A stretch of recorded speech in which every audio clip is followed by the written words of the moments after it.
Photography from aircraft, and more recently from spacecraft, has given man a new and unusual perspective of the planet he lives on. More important, overhead photography gives our nation the ability to keep a vigilant watch on its potential enemies. Providing the American Eagle with a sharper and closer vision of its adversaries' actions has long been an important goal of U.S. intelligence. Like the Eagle's far-reaching vision, one of today's reconnaissance camera systems can photograph and resolve details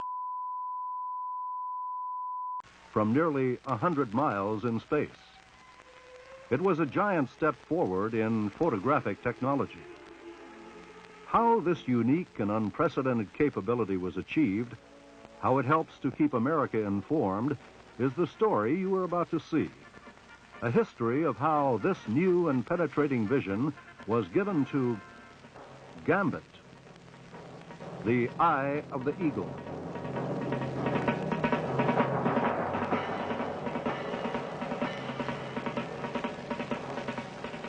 As the Iron Curtain lowered in the 1950s to conceal Soviet military developments, we realized that eventually conventional aircraft reconnaissance over communist territories would become impractical for political as well as military reasons. We would be denied crucial technical intelligence data during a period when it was most needed. The urgency to develop alternate reconnaissance methods was underscored by the detonation of the first Soviet hydrogen bomb in August 1953, only 9 months after America's first H-bomb test.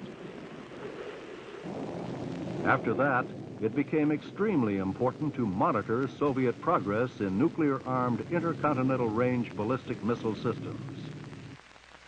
With the development of our own long-range missiles in the mid-1950s, we would soon have the means to launch Earth-orbiting satellites, bringing photo reconnaissance from space much nearer to reality. Our developing space technology would eventually provide the nation with the required intelligence collection systems. As early as 1956, a development plan was established by the U.S. Air Force for what would be a family of satellite systems to collect intelligence, including a high-resolution photo surveillance satellite.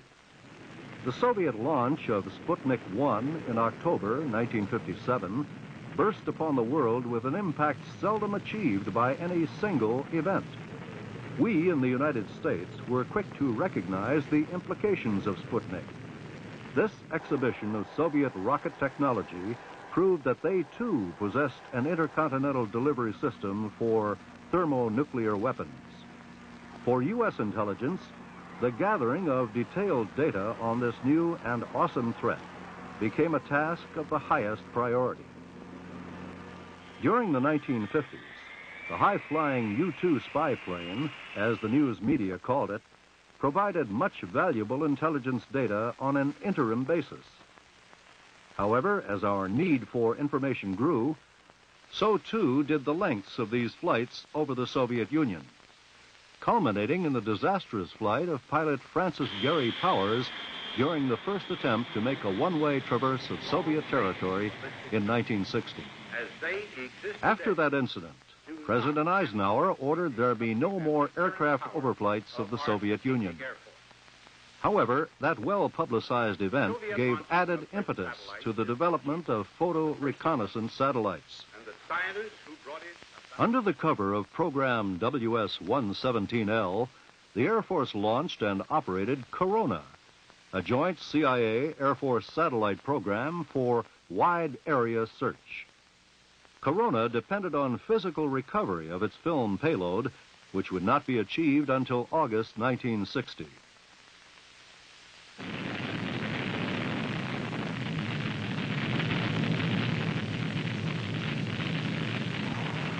And there was Samos, designed to process its pictures in orbit and transmit them to Earth via radio. This approach provided rapid data return, but did not have the adequate resolution to augment the wide area search of Corona. What was required was a photographic satellite system with high acuity and resolution to provide positive identification and analysis of individual targets. Such a system would have to produce imagery equal in sharpness and definition to that taken from high-altitude reconnaissance aircraft, but do so from altitudes of 70 to 90 miles above the Earth. The groundwork for such a high-resolution system was laid while Dwight David Eisenhower was president. Dr. Frederick C.E. Oder, then an Air Force colonel and previous director of program WS-117L in 1960, recalls how the future system was envisioned and how it was initiated. In 1960, as a result of the early success in Corona in film recovery from orbit, the need was seen to greatly improve our capability in this regard. For this reason, Eastman Kodak proposed a system which would have a focal length approximately 3 times that of Corona, with a significantly larger effective aperture, improved film handling, which would give the desired results. They did this in the form of an unsolicited proposal which was given to General Bob Greer, who subsequently in November of that same year obtained the approval of Dr. Joseph Cherick, Undersecretary of the Air Force, for the program, which then was commenced. Under Brigadier General Robert E. Greer, the first director of the Secretary of the Air Force Special Projects Office, there came into being tightly contained procurement and program management systems unprecedented in the Air Force. Major General David Bradburn, then a major in the security section of General Greer's organization, explains why. We had some special security considerations for the new program. We wanted to conceal military activity in space to the maximum extent possible. This meant then that the very existence of the new program was to be concealed from the outset, even from other government agencies who would normally be involved in this type of activity. Along with the existence of the program, we wanted to conceal the quality of the imagery that we were going to get, which was going to be better than anything previously planned or undertaken. The security objectives were all the harder to achieve because the SAMOS program had been conducted with considerable public visibility. So the problem was to bury the SAMOS program and not to have the new program show at all. Not long after, the program took on a covert code name, Gambit, an opening move in chess in which a pawn or other piece is sacrificed. And it was a chess player, Colonel Paul Heron, U.S. Air Force retired, who came up with the name by which it became known. Colonel Heron recalls some of the requirements established for the proposed space camera. It should be understood that Gambit was designed to fly at 90 miles altitude or lower. It is important to recall that one of the primary requirements for Gambit system was the vehicle positioning and stability, because these are keys to the ability to roll the vehicle, to apply the optical elements to targets of relatively small size.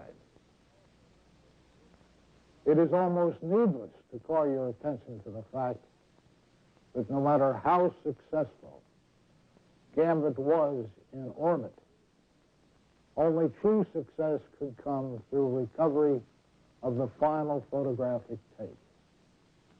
The solution to the film recovery problem came on August 11, 1960, when Discoverer 14 was snagged in midair, the first aerial recovery of an object returning from space. It meant that physical recovery could, from then on, be performed routinely and securely. Mr. Les Mitchell, who directed early Gambit development at Eastman Kodak, explains the basic specifications of the camera. One of the major challenges in the design of the camera payload was to assess the then current state of the art in such important technologies as optics, mechanics, film emulsions, electronics, space sciences. What was needed was an optical system to image fine ground detail on film from a fairly limited area. In practical terms, this meant a system with a ground resolution of about 2 feet. The proposed camera payload consisted of a 77-inch focal length reflecting telescope with an effective aperture of f4, coupled to a strip-type aerial camera using 9-inch wide film. In addition to the camera payload, the first Gambit system consisted of General Electric's orbital control vehicle, designed to provide a stabilized platform in orbit, and GE's recovery vehicle, in which Gambit's exposed film would be recovered from space. The Atlas-Agena combination, having proved serviceable and reliable in the earlier SAMOS programs, was selected as the booster vehicle. Gambit's polar orbiting requirement dictated that Vandenberg Air Force Base on the central California coast be the launch site. But transforming this concept into an operational system would require intensive effort by all program participants. One of the important engineering problems was related to weight. We had a weight requirement of 1,500 pounds for the entire camera payload. One of the major contributors to the weight is the primary mirror. This is an example of lightweight fused silica mirror construction. And if successful, it would reduce the weight of the primary mirror from over 200 pounds to 85 pounds. Another proven space performer from the Discoverer program was being groomed for its role in Gambit. In a covert production area at Lockheed's Sunnyvale plant in California, the Agena D was being modified to serve as the second stage booster. This period in Gambit's history, between program start and first flight, can best be described by those who were actively engaged in it. Men like retired Brigadier General William G. King, Jr., who was Gambit program director during the first 31 flights. All the people understood the priorities that were attached to the program and the basic job of demonstrating high-resolution photography. There was no question in anyone's mind, and every precaution was taken to minimize the risk in demonstrating at the earliest time high-resolution photography.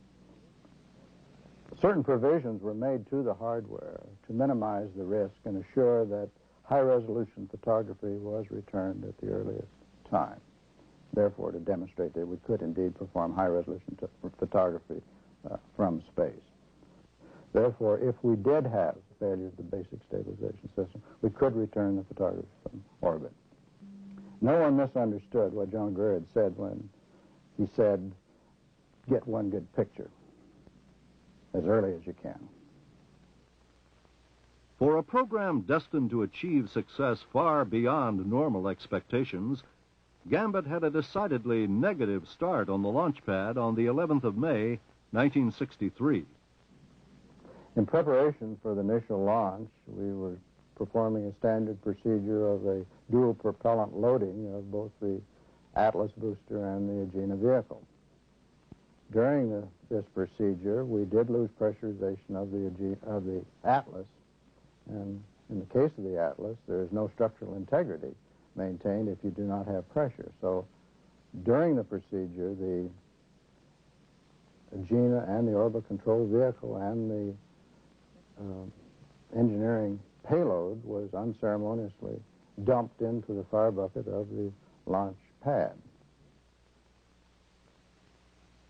Now, in this case, there was no more than 2 weeks lost in the flight schedule.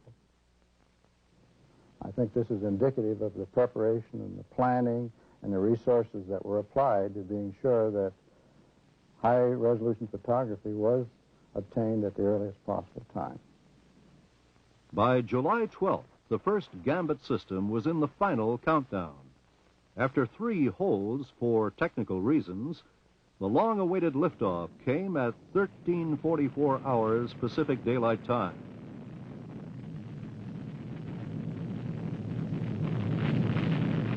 The midday launch time would provide optimal lighting conditions over most prescribed targets in the Northern Hemisphere.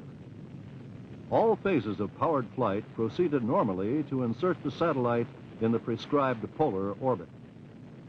Soon after, military and contractor personnel at the Air Force Satellite Control Facility in Sunnyvale, California, began receiving telemetry signals from the spacecraft on the first pass. Telemetry returns from the vehicle indicated that all systems were functioning well. Orbital corrections were computed and subsequently transmitted to the spacecraft. On the 5th, 6th, and 7th orbits, Gambit's camera was turned on for several monoscopic strip exposures. On the next 2 passes, several stereo pairs were exposed. Following additional monoscopic exposures, photography was terminated because of a vehicle instability problem. On the 18th orbit, Lifeboat, the backup stabilization system, had to be activated to achieve capsule separation and recovery. After operating in orbit for a little more than a day, Gambit's exposed film was cut and sealed in the recovery capsule for re-entry. Recovery aircraft from the 6594th Aerospace Test Group, located at Hickam Air Force Base, Honolulu, snagged the descending parachute using a special air recovery device. Once caught, the capsule was reeled into the aircraft and flown back to Hawaii. General Greer's healthy respect for the unpredictable had proven sound. It was only by the inclusion of redundant systems that the first Gambit mission had achieved success. Though some problems were encountered with focus and image motion compensation, some ground objects 5 feet across were clearly recorded on portions of the film. I think we have to keep in mind that in the Gambit program, it was necessary to perform operational missions during the period that you were really developing all elements of the program. Although the general nature of the program remained somewhat development throughout the 38 missions that were flown, it was an operational program, and operational high-resolution photography was obtained in all cases. Improved imagery during this early period was, of course, the result of technical refinements made to the system, changes brought about by actual flight experience. Paul Heron gives us some examples. One of the major problems we had to overcome was the ability to precisely locate the target material obtained from the system on the ground. To do that, we incorporated a stellar camera. Now, a stellar camera is nothing more than the name implies. It takes a picture of the star field. Knowing the fixed positions of the stars by triangulation of the stellar photograph, we can determine positively the position of the vehicle at the time the photograph was taken. The original Gambit configuration had provided an average of 1,000 photographs or frames per mission, high-resolution imagery that had answered many questions posed by the intelligence community. To explain is Mr. Arthur Lundahl, the first director of the National Photographic Interpretation Center in Washington, D.C. Well, the reaction to these new missions was electric. It was widespread, and it was sustained. Here we were getting unequivocal technical intelligence on the whole Soviet military posture. And all through our country, from the presidents and the cabinet-level people down to the individual intelligence analysts, there was great excitement. Many presidents had gross commentary to make. For example, one president said, "The value of the photography alone is worth more than the total cost of the whole U.S. space program." Though the original Gambit system exceeded the initial specification for a 2-foot ground resolution, world events dictated that even higher quality imagery be obtained to meet national intelligence needs.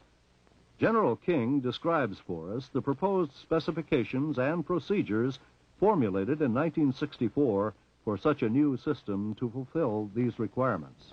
It also was apparent that the that the understanding that we now had of operating a high-resolution mission from space that would allow us to actually do this.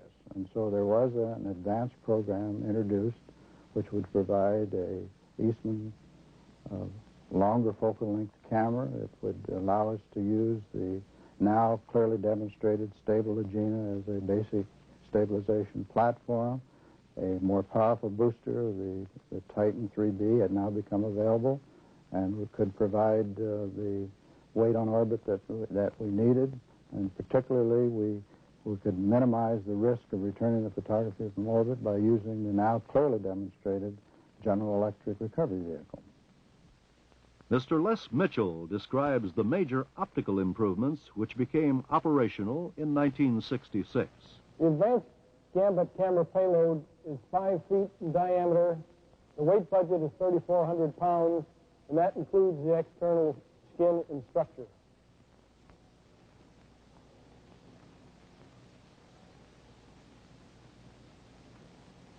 The advanced Gambit optical system is much larger than the Gambit optical system. It has a focal length of 160 inches. It has an aperture of 43.5 inches.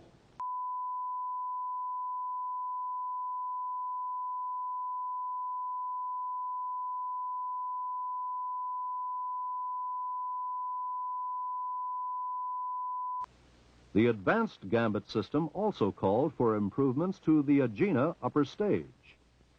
Mr. Robert Powell of Lockheed describes these advances. First was the implementation of the factory-to-pad concept, where the vehicle bypassed the missile assembly building, where previously servicing operations and checkout had been performed on prior Agena vehicles, further reducing the error and the chances for making mistakes and speeding pad operations. Was the idea of using test teams that would take a vehicle through system tests here at the factory, go with it to the pad and go through the pad operations with it there, then go up to the STC and support the on-orbit operations before coming back to the factory to pick up another vehicle and take it through those types of operations.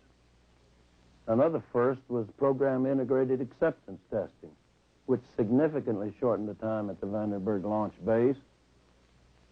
Another very significant first in the program was the all-up vehicle thermal vacuum and acoustic testing.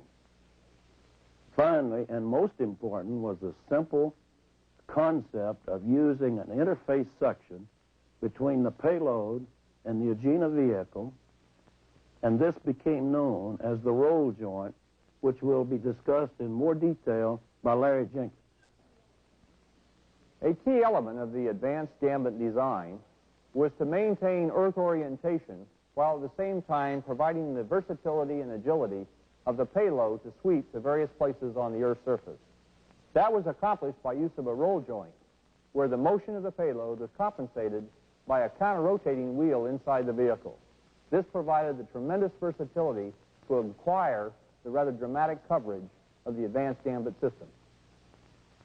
The first launch of the advanced Gambit took place on July 29, 1966, only 4 weeks later than the date originally established 2.5 years earlier. And to assure continued and uninterrupted coverage of denied areas, the final missions of the original Gambit system overlapped the early advanced Gambit flights. Paralleling the advanced camera payload were improvements in film technology. For example, on the third advanced Gambit flight in December 1966, a new film only 1.5 mil thick was used. Miss Judith Schwann, Assistant Director of Eastman Kodak Research Laboratories, describes the new thinner films. It's not very often that we think about trying to improve the amount of information that we store on a volume basis. But in this program, that was a very necessary thing to do. We started this program coating the silver halide emulsions on a film support that was 2.5 mils thick. During the course of the program, we were able to thin that down to 1.5 mils and finally down to 1.2 mils. We were able to pack a lot more information in a given volume, and that meant many more frames per mission.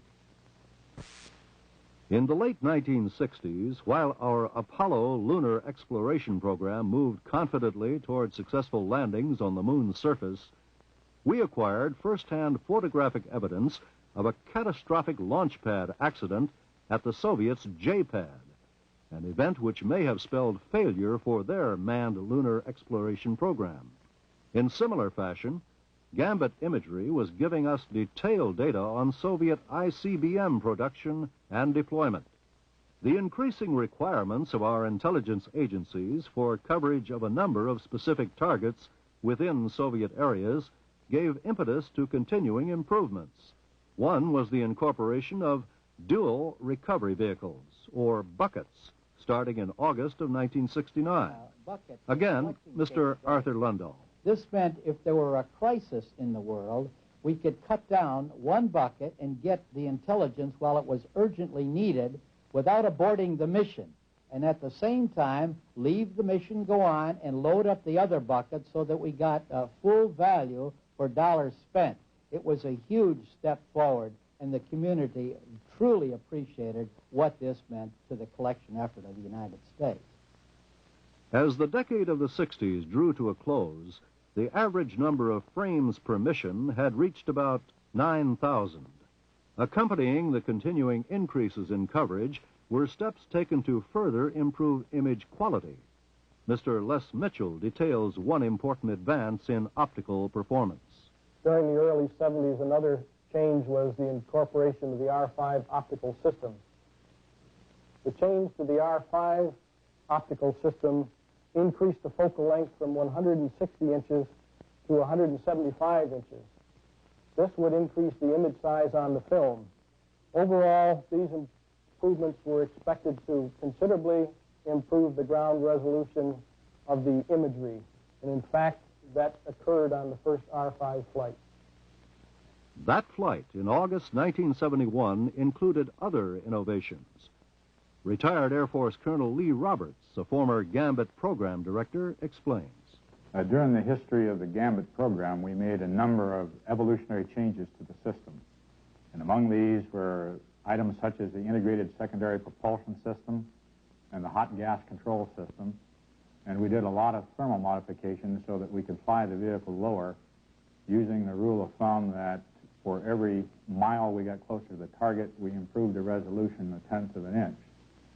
This also required that we modify and develop a new heat shield for the reentry vehicles so that they could be recovered from these new lower altitudes. In one flight, we actually took pictures at altitudes below 65 nautical miles. Gambit progress was achieved in a series of evolutionary improvements. Typical of this was the ongoing optical improvement program at Kodak during the early 1970s. Through continued improvements in film, optics, satellite control, satellite stability,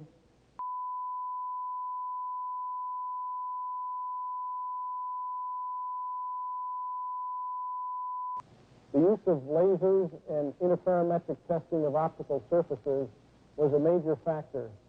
We developed ways to evaluate that interferometric data by computer and feed that information directly back to the people who were polishing the optics. These things all came together to yield optical systems with overall wavefront errors of less than 1/4 wavelength.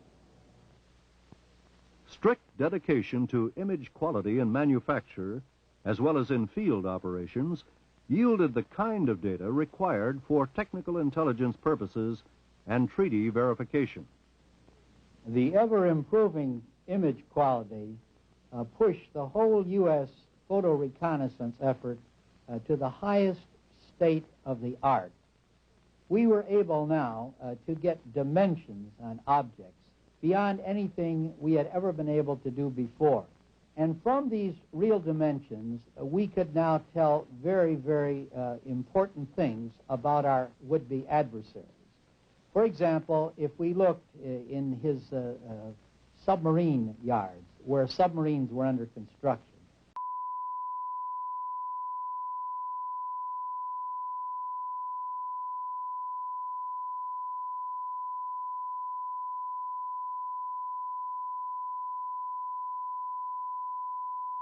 This enabled us to tell where they might be better able to operate. It opened wide our operational concepts as to where we might have to confront them. And it gave us so much technical detail that we could actually go forth in the making of three-dimensional terrain, or in this case, submarine models, so that our operators could learn a great deal about the kinds of facilities that you would find at the launch site. It was a real big breakthrough for the whole intelligence community. It reminds me of an age-old expression. Archimedes once said, "Give me a place to stand, and I'll move the world." The photo-intelligence people equipped and working hand in hand with the engineers said, "Give us some accurate dimensions on our adversary's military equipment, and we'll move the whole country into a whole new world of intelligence estimating," and we did. In 1973, Gambit began to demonstrate routinely another system capability.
Development of even finer-grained emulsions and improved processing technology was pursued to record targets requiring exceptionally high resolution.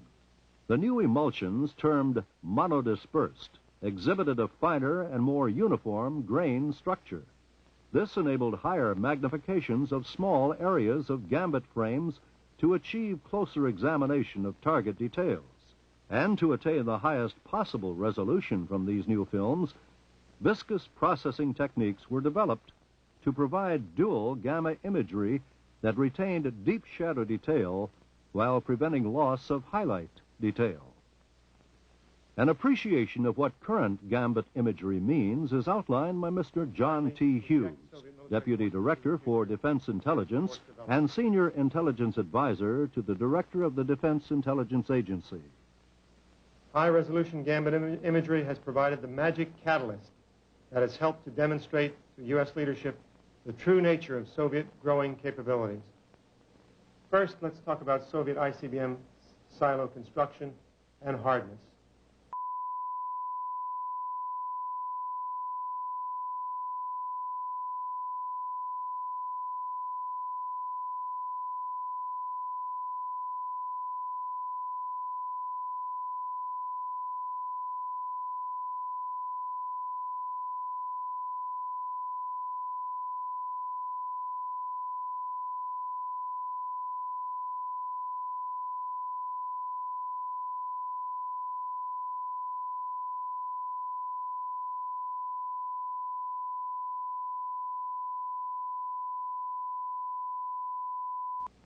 Let me now turn to Soviet intermediate range system developments and focus on the SS-20 system. There are many facets and aspects of the SS-20 system that we are attempting to understand. This manufacturing facility is designed for the production of components of the SS-20 in a tactical mode. This building has an outer yard with many of the components or chassis of the SS-20, which with the Gambit photography we can clearly enlarge. Let me show you one of those buildings enlarged with equipment found nearby. This is SS-20 ground support equipment. These are transporter erector launchers, or TELs, that provide for the erection and firing of the missile when it's in the field.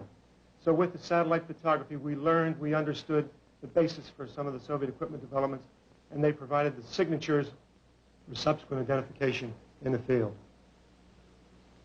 Let me turn to Soviet ground force developments. Let's discuss how Gambit high-resolution photography was used to detect and determine the status of a Soviet tank division which had been moved into Bulgan, Mongolia a few years back. This is a overview of the motor pool area where all the equipment is stored in the open. All the elements of a Soviet tank division displayed on this Gambit imagery of high quality. Not only could we see the complete layout with the coverage provided by the system, but we could take each segment and very carefully make counts and types of weapons determinations.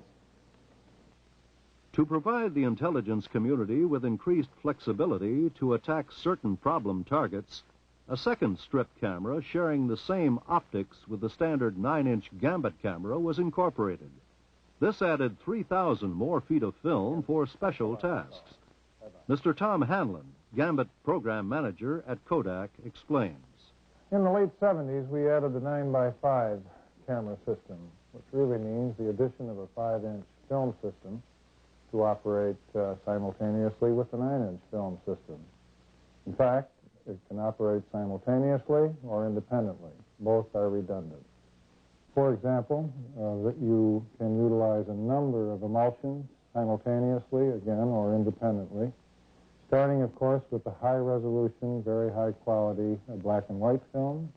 Add to that, on the other system, a very high-speed film, so as to be able to take photography where low sun angles apply, color, false color, or infrared, near-infrared films, all of which give added spectrum, if you will, capability, in which to evaluate targets.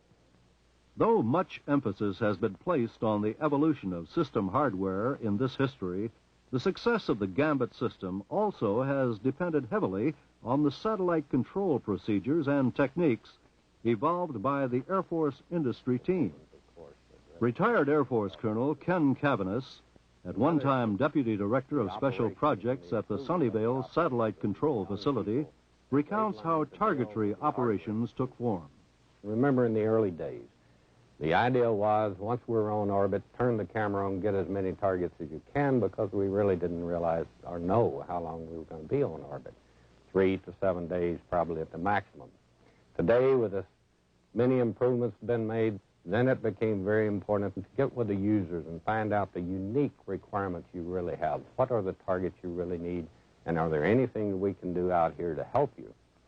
In the early days, as I mentioned, we were lucky to get 300 to 800 targets. Today, they're getting over 15,000 unique targets per mission. That's rather cost-effective. The other factor that they've been able to do out here, the other requirements would come in, and now we're looking at requirements that are based on resolution. What do you want the resolution of that target to be instead of just taking the target? Are there unique look angles you would like to see that particular target? Classic example of that was one of the first times we ever tried it was the Pachura radar. The intelligence community had never seen a certain face of that radar during its development. So the intelligence community, working with operations, said, can you get us that look? On the first attempt, we got the other side of the radar, which proved of great value to the intelligence community. It's this kind of interaction that has made this one of the most successful programs ever developed. Today, Gambit is a complex system of great effectiveness and reliability. Its successful operation requires the closest cooperation between the Secretary of the Air Force Special Projects Office, the Satellite Control Facility, key contractor organizations, and launch personnel of the Western Test Range. To summarize how the overall capabilities of the system were achieved is Colonel Les McChristian, Gambit Program Director. The history of the Gambit program has been one of continuing improvements throughout its life. For example, improvements in the quality of the film and the optics has already been discussed. Also, we've made dramatic improvements in the quantity of the frames that we're imaging, and also in the mission durations of the system itself.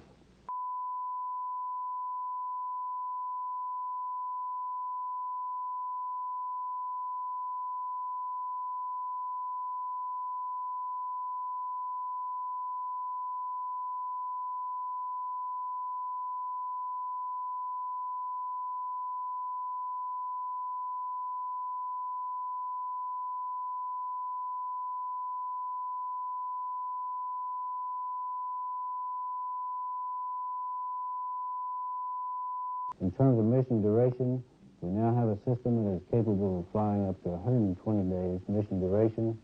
This allows us to wait out the weather, and on mission 51, for example, we returned about 70% cloud-free imagery. In late 1977, after the flight of Vehicle 51, the Gambit program was designated as a backup system to the National Reconnaissance Program. In this role, we were tasked to not only provide a high-res mission, but also we made modifications to the system that allowed us to fly in the all-high search synoptic coverage mode. For example, we could continue to fly the all-high resolution mission at the 70 to 75 mile altitude, or we could fly the all-search synoptic coverage mode at 450 miles. Or we could fly a combination of high-resolution missions as well as a search mission in a total 120-day mission duration. This illustrates a pass of the Gambit system over the Middle East in the high-altitude search mode. On one pass, the Gambit system could take approximately 27,000 square nautical miles of photographic imagery, using only 11 feet of film in the system.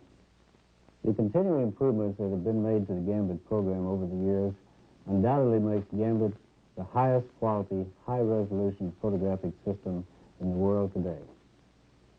Fire engine. 0, plus 1, 2, 3, 4, plus 5. Marking X number 1, lift off the third X, 1, 9, so on. In a typical Gambit mission, military and contractor personnel at the Air Force Satellite Control Facility in Sunnyvale, California, begin receiving telemetry signals from the spacecraft shortly after launch.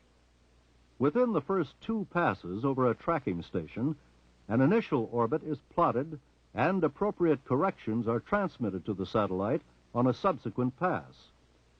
On most passes, the spacecraft is in contact with one of the remote stations of the global tracking network. The stations, in turn, are linked electronically to the satellite control facility. There, individual targets are selected and given priority on computer software in terms of the highest probability of good weather. During a station pass, photographic commands are transmitted to the spacecraft within the 5 minutes or less that the vehicle is within range. These commands can be revised to fulfill mission requirements. As the Gambit mission progresses, photography of selected targets, whether monoscopic exposures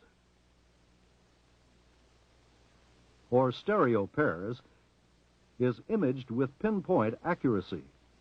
Focus, exposure, and image motion compensation are optimized by advanced satellite control procedures. 2 orbits before the recovery pass, the spacecraft is commanded to yaw 180 degrees and is pitched down to approximately 60 degrees. The re-entry vehicle is separated, spin stabilized, the retromotor is fired, and deorbited. After the capsule has decelerated sufficiently, the main chute deploys. Recovery aircraft catch the descending parachute and its capsule using a special air recovery device. Once caught, the capsule is reeled into the aircraft and flown back to Hawaii.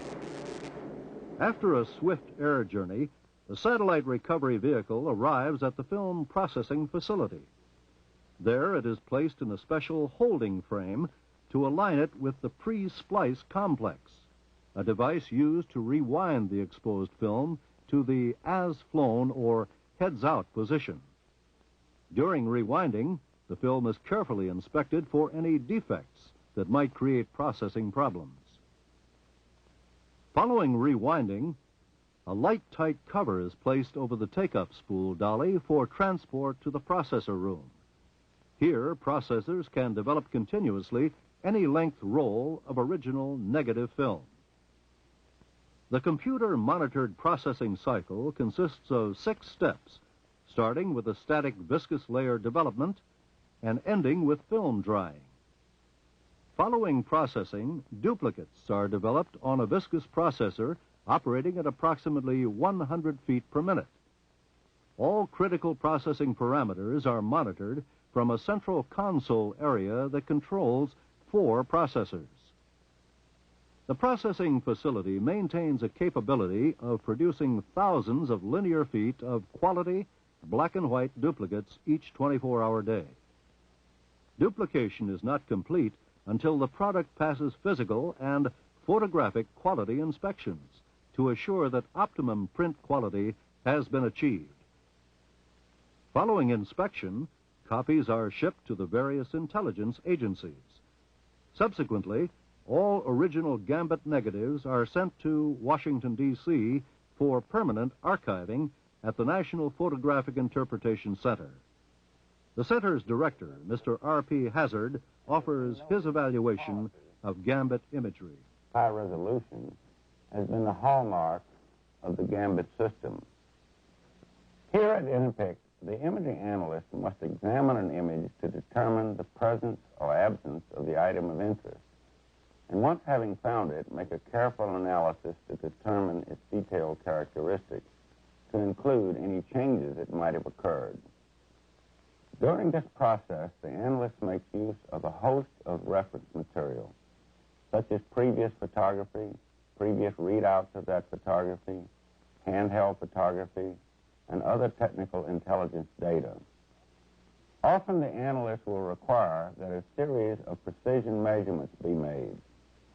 In such cases, a photogrammetrist, using specially designed comparators, which are supported by a complex computer program, will extract a highly accurate measurement. In this regard, Gambit provides the quality of imagery necessary for the most accurate measurements. The accomplishments of the Gambit system are summarized by Major General John E. Culpa, Director of the Secretary of the Air Force Special Projects Office. The Gambit system was devised to meet an urgent national need. The Soviet Union, in the latter part of the 1959 time period, had demonstrated a capability to build and accurately control an ICBM. Earlier, they had detonated a thermonuclear device. Our country had to know the extent of Soviet deployment and the exact capability of these new terrible weapons. It devised a 2-satellite system, the Corona to search and locate Soviet development and site deployments, and the Gambit to then focus in and get the technical detail. That required a system of very high quality.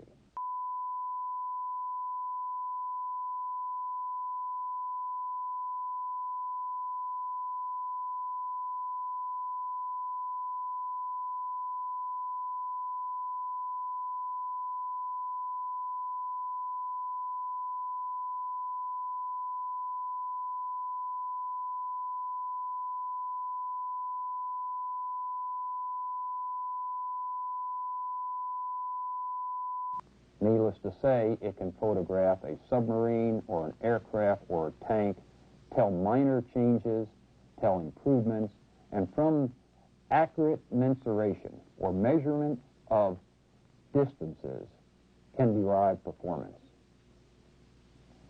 This accomplishment has been a result of a team effort, a team of government people and contractor people, of scientists, of engineers, of operators, of photo interpreters, and of intelligence analysts.